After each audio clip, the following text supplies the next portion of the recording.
পুরো জুলাই মাস ধরেই সারা বাংলাদেশে ঘটনা ঘটে যাচ্ছে একের পর এক, সেগুলোর প্রতি আমরা লক্ষ্য রাখছি এবং আমরা দেখছি একটার পর একটা দাবি আদায়ের নাম করে পরিবেশ পরিস্থিতিকে আরো অরাজক করে ধ্বংসাত্মক কর্মকাণ্ড করে দেশের মানুষের জনমনে আতঙ্ক সৃষ্টি করে সরকারের পতন ঘটাতে চায় একটি শ্রেণী। এই শ্রেণী আর অন্য কেউ নয়, যারা ৭১ সালের পরাজিত শক্তি জামাত শিবির, তাদেরই পরবর্তী প্রজন্ম, যারা 2013, 14, 15 সালে আগুন জ্বালিয়ে মানুষ পুড়িয়েছিল, যারা ট্রেন ফেলে দিয়েছিল, গাড়ি আটকে দিয়েছিল, উল্টে দিয়েছিল, জ্বালিয়ে দিয়েছিল, অর্থনীতিকে ধ্বংস করতে চেয়েছিল, সেই সমস্ত জামাত শিবিরের যারা প্রেতাত্মা, তারাই এই কাজগুলি করছে।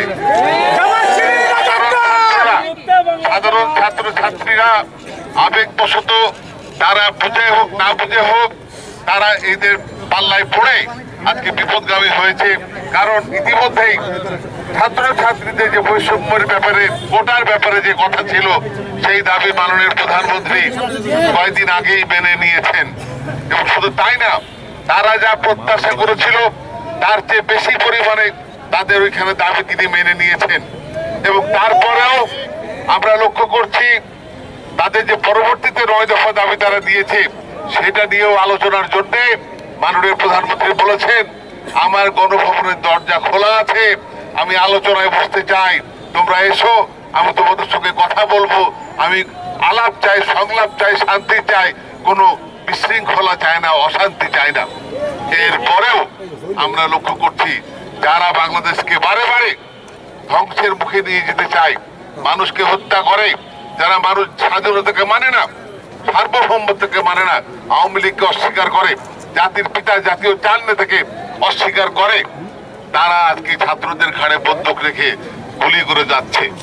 গতকালকে এইখানেই তারা শহীদ কামরুজ্জামান, যে কামরুজ্জামানের নামে রাজশাহী শহর শুধু নয়, বাংলাদেশ গর্বিত জাতীয় চার নেতার একজন, যিনি ৭১ সালে জাতির পিতার অবর্তমানে যারা দেশকে স্বাধীন করার জন্য যুদ্ধ করেছিলেন, জীবনকে তুচ্ছ মনে করে সেই জাতীয় চার নেতার একজনের ছবিতে তারা রং দিয়েছিল, আপনারা অনেকে জানেন।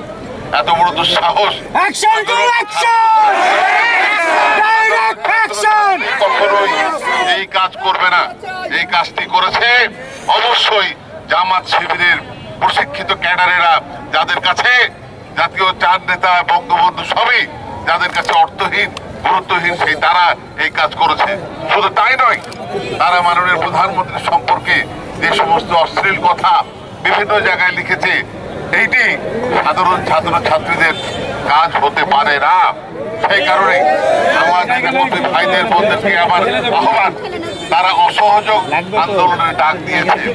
জাতির পিতা বঙ্গবন্ধু শেখ মুজিবুর রহমান 23 বছর আন্দোলন করে গ্রামে গঞ্জে মানুষকে সংগঠিত করে তারপরে ধীরে ধীরে তিনি 7ই মার্চে ৭১ সালে অসহযোগ আন্দোলন ঘোষণা করেছিলেন।